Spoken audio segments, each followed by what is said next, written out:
এমন মজাদার চা যদি বিকেলবেলা হয় তাহলে কিন্তু যে কোনো নাস্তার সাথেই ভালো লাগবে। আর তাই তো একটু শেয়ার করলাম। আসসালামু আলাইকুম বন্ধুরা, সবাই কেমন আছেন? নিশ্চয়ই অনেক ভালো আছেন। আমিও আমার পরিবার কিছুটা ভালো কিছুটা মন্দের ভেতর কাটছে। বাসায় অসুস্থতাজনিত কারণে বেশি ভিডিও আপলোড দিতে পারছি না, তাই সবার কাছেই দুঃখ প্রকাশ করছি। দেশে ও দেশের বাইরে থেকে যে সকল বন্ধুরা এই মুহূর্তে ভিডিওটি দেখছেন, যদি আপনাদের হাতে কিছুটা সময় থাকে চলুন না হয় কিছুটা সময় আমার সাথে। আর হ্যাঁ, আজ আমি ভিডিওতে খুব বেশি ভয়েস দিব না, কারণ চা সবাই আমরা কম বেশি বানাতে পারি। আর হ্যাঁ, ভিডিওটিতে একটা ডিফারেন্ট চা বানানো হয়েছে, তাই আপনাদের সাথে একটু শেয়ার করলাম। আর হ্যাঁ, এখানে কিন্তু আমি পনির চা বানিয়েছি, নিশ্চয়ই থাম্বনেল দেখে বুঝে গিয়েছেন। তো চিজ দিয়ে বা পনির দিয়ে এভাবে চা বানায় একবার হলেও খেয়ে দেখার অনুরোধ রইল। তো চলুন দেখি, ভিডিওটি না টেনে ছোট্ট একটা ভিডিও, যদি আপনাদের ভালো লাগে অনুরোধ রইল পুরাটাই দেখার জন্য। তো চলুন দেখি, গল্প আড্ডার ভেতর দিয়ে চাটা বানিয়ে ফেলবো। আর হ্যাঁ, সাথে একটু কিছু নাস্তা তো লাগবেই, তাই না? তো এই চা বানাতে কিন্তু খুব বেশি সময় লাগে না, একটু যত্ন করে বানালেই হয়। আর পরিবারে কিন্তু বিভিন্ন রকম সময়ে বিভিন্ন চাহিদা থাকে, তাই ছুটির বিকালে এত সুন্দর করে একটা চা বানালাম। তবে ভিডিও করতে একটু সমস্যা ছিল, তা যার জন্য ভিডিওটি আমি ভালোভাবে করতে পারিনি। যতটুকু করেছি এতটুকুই আপনারা বুঝতে পারবেন। তো চলুন দেখি, ভিডিওটি না টেনে শেষ পর্যন্ত দেখতে থাকি।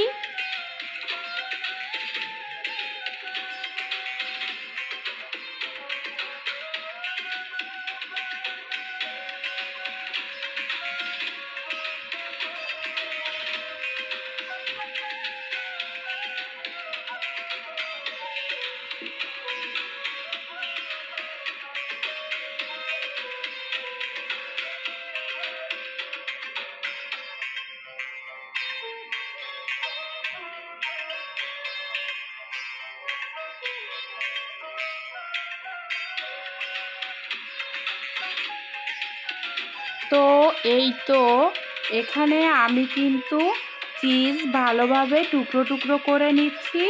তো দেখুন, এখানে কিন্তু চিজগুলোকে টুকরো টুকরো করা হচ্ছে।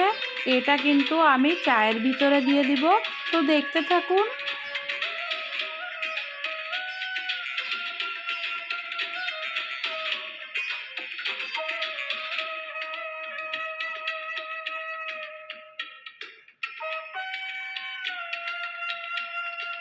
তো এই তো আমার চিজের টুকরাগুলো রেডি হয়ে গিয়েছে।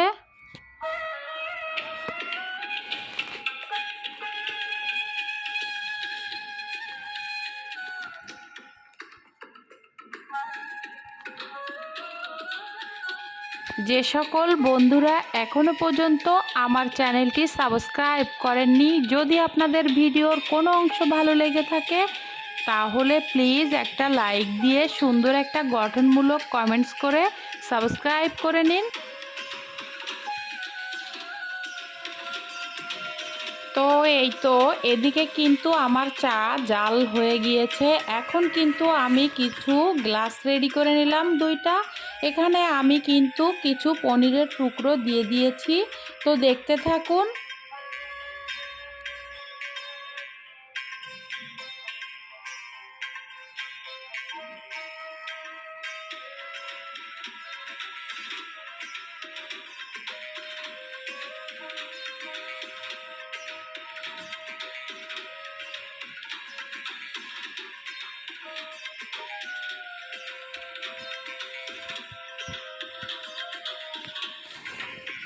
দেখুন কতটা ইয়ামি হয়েছে পনির চা। তো যে সকল বন্ধুরা এখনো পর্যন্ত এভাবে পনিরের চা বানাননি, অবশ্যই একবার হলেও ট্রাই করে দেখবেন।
তো পনিরের চায়ের সাথে একটু নাস্তা না হলে হয়, তাই তো একটু স্পাইসি নুডলসও করে নিলাম।